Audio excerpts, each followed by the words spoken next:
रोजा रखिए, रोजे का एहतमाम कीजिए और रोजा रखिए तो इस तरह रखिए जैसे अल्लाह ने रोजा रखने का हुक्म दिया है। ये दूसरा बाब आपके सामने पेश करने लगा। पहले तो रोजा रखिए, अब जो रोजा रखते हैं उनके लिए इस तरह रखिए जैसे अल्लाह ने रखने का हुक्म दिया। अब अल्लाह ने रोजा रखने का हुक्म कैसे दिया? हदीस पाक में आता है कि अल्लाह के रसूल सल्लल्लाहु अलैहि वसल्लम फरमाते हैं कि बाज रोजेदार ऐसे होते हैं जिनको रोजे में भूख और प्यास के सिवा कुछ नसीब नहीं होता, यानी सिर्फ वो भूखे और प्यासे रहते हैं, बस उनको कुछ मिलना नहीं है। वजह इसलिए कि उन्होंने जो हलाल खाना था, तवज्जो करना, जो हलाल खाना था, जैसे खाना हलाल है ना, पानी भी हलाल है, मगरिब बाद तो खा सकते हैं ना, वो तो हलाल ही है, सुबह सादिक से पहले खा सकते हैं, हलाल ही है। लेकिन रोजा रखने की नियत करने की वजह से वो हराम हो गया तो रुक गए खाने पीने से। लेकिन जिस खाना जो हलाल था रोजे से पहले और रोजे के बाद, वो रोजे की हालत में तो हम रुक गए खाने पीने से, फ्रिज भरी हुई है फलों से, रुक गए हैं, किचन भरा हुआ है खाने से, रुक गए हैं, मगर गाली तो हमेशा हराम है। क्या रोजे में लोग गाली से भी रुके? पाप की नजर किसी औरत पे उठाना ये तो हमेशा हराम है। क्या आंखों को भी लोगों ने कंट्रोल किया? नमाज तर्क करना ये हमेशा हराम है, नमाज को छोड़ देना ये हमेशा हराम है। क्या लोग रोजे की हालत में नमाज के पाबंद हुए? बेशुमार रोजेदार हैं जो नींद से उठते हैं, बिस्तर पे सहरी खाते हैं, वहीं सो जाते हैं। ये कौन सा रोजा है जिसमें कोई नमाज ही नहीं है? ये कौन सा रोजा? रोजे के मुतालिक मेरे आका सल्लल्लाहु अलैहि वसल्लम के फरमान का मफहूम है, रोजा वो है सही माना में। कौन सा रोजा? जो आंख का भी रोजा हो, जो जबान का भी रोजा हो, जो कान का भी रोजा हो, जो हाथ का भी रोजा हो, जो पैर का भी रोजा हो। आंख का रोजा यह है कि जिन चीजों को अल्लाह ने हराम कर दिया रोजे की हालत में उन्हें ना देखो। यहां तो रोजे में लोग गेम खेलते बैठे हुए, देख लीजिए, टाइम पास कर रहे हैं। क्यों भाई गेम खेलते हो, तस्बीह क्यों नहीं पढ़ सकते? ये तो महीना तस्बीह और तिलावत का है, दुरूद शरीफ का है। अच्छा ये तो गेम खेलने, इसमें कोई तस्वीर तो नहीं है, ये हराम तो नहीं है। इस्लाम में वक्त जाय करना ही हराम है, तज़ीय औकात हराम है इस्लाम के अंदर। गेम खेलना मोबाइल पर ये हराम है। हालते रोजा में ये कौन सा हराम काम लोग लेके बैठ गए? बच्चे गेम खेल रहे हैं, जवान गेम खेल रहे हैं, औरतें गेम खेल रही है, लगे हुए सब मोबाइल पर। तो रोजा रखा तो क्या माज़अल्लाह हमने एहसान किया कि आप गेम खेलने बैठ गए? ये रोजा तो नहीं हो सकता।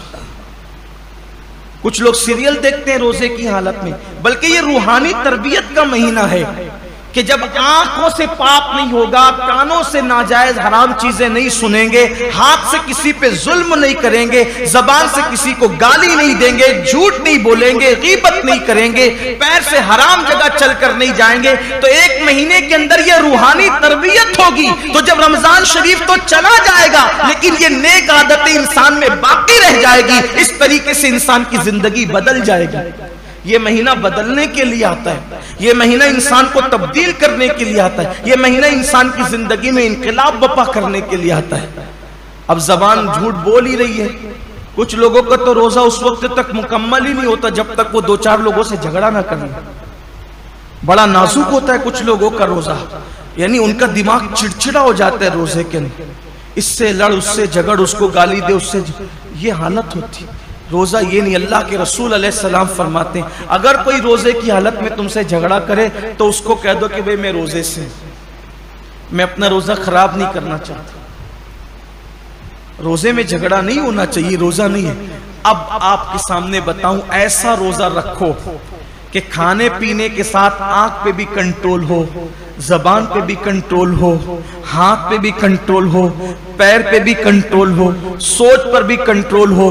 अब ऐसे रोजे का सिला क्या है? तो अल्लाह खुद फरमाता है, रोजा मेरे लिए है और मैं ही उसकी जज़ा हूं। यानी हर नेकी और हर नेक अमल की जज़ा जन्नत हो सकती है, लेकिन रोजा तन्हा वो इबादत है कि आपने जिसका हक अदा किया उसका सिला जन्नत नहीं बल्कि मालिके जन्नत है। सोचे तो सही, रोजा क्या चीज है? मालिके जन्नत कैसे सिला है? मतलब यह कि अल्लाह रोजेदारों को अपना दीदार नसीब फरमाए, रोजेदारों को खुदा का दीदार। साहबा ने पूछा, या रसूलल्लाह, हम अल्लाह का दीदार कैसे करेंगे? तो आका फरमाते हैं, जैसे तुम आसमान पर चांद देखते हो बिला तकल्लुफ, बिला तमसील, तुम अल्लाह का यूं दीदार करो। सोचिए, हुजूर इतने खूबसूरत हैं तो हुजूर को बनाने वाले रब के हुस्न का आलम क्या होगा? कायनात इतनी खूबसूरत है तो कायनात को बनाने वाले रब के हुस्न और उसके जमाल का आलम क्या होगा? तो अल्लाह के लिए ऐसा रोजा रखो। और फिर जाते जाते ये महीना मवासात का महीना, गम गुसारी का महीना है, गमखारी का महीना है।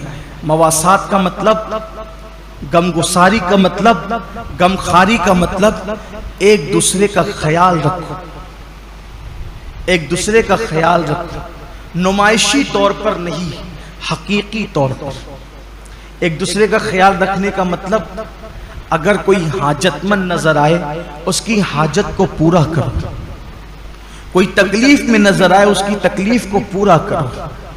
बल्कि आप मुझे ये बताएं कि आखिर अल्लाह रब्बुल इज्जत तो बेनियाज है,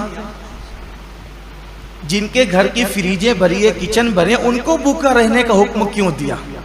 कभी सोचा रोजे का फलसफा क्या है?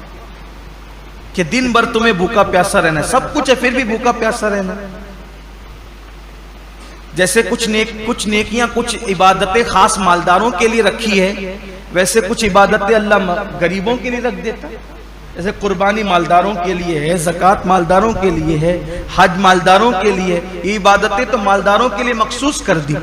तो रोजे जैसी भूखे प्यासे रहने की इबादत भी गरीबों के लिए मखसूस कर देता। ऐसा क्यों हुआ?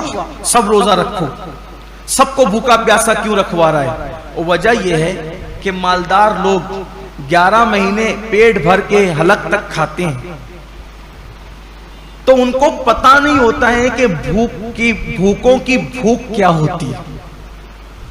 जो बंदा जिस तकलीफ से गुजरेगा नहीं, उसको उस तकलीफ का एहसास कभी नहीं होगा। जो यतीम नहीं था, उसको यतीमों का दर्द कभी पता नहीं चल सकता। जो गरीब नहीं हो, उसको गरीबों का दर्द कभी पता नहीं चल सकता। जो पैदाइशी मालदार हो उनकी फिक्र में, और जो गरीबी से मालदार की तरफ आए हैं उनकी फिक्र में जमीन आसमान का फर्क है।